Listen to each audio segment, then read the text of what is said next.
What is up, YouTube family? I wanted to make this little video of my front differential while I had it out and apart.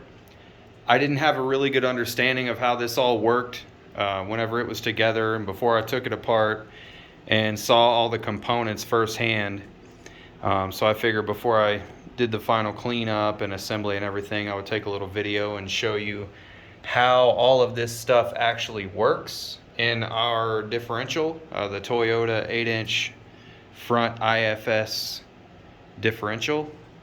You can see I've got it all apart here. This half, got everything pretty well cleaned up, all the gasket maker cleaned off mainly. But here is the basic rundown. You have your pinion gear here, which gets spun by the drive shaft, right?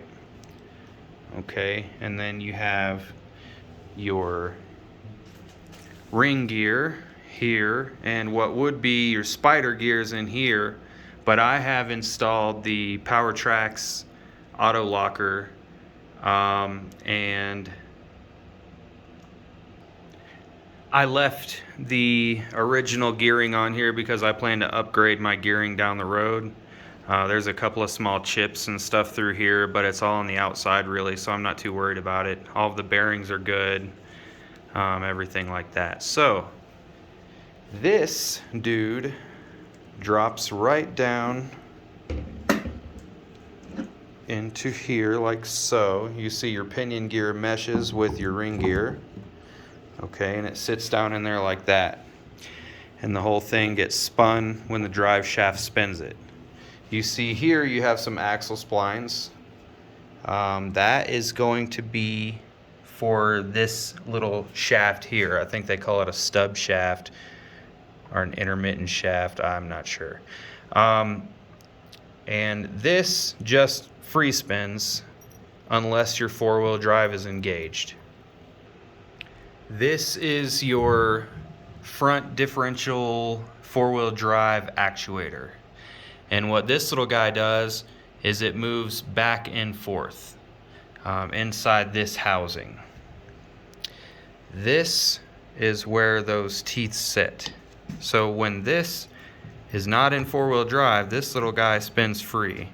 And then when you put it in four-wheel drive, this moves over and it actually spins everything, which makes your axle, your CV axle, start spinning and engages your four-wheel drive. This is what you do on the fly.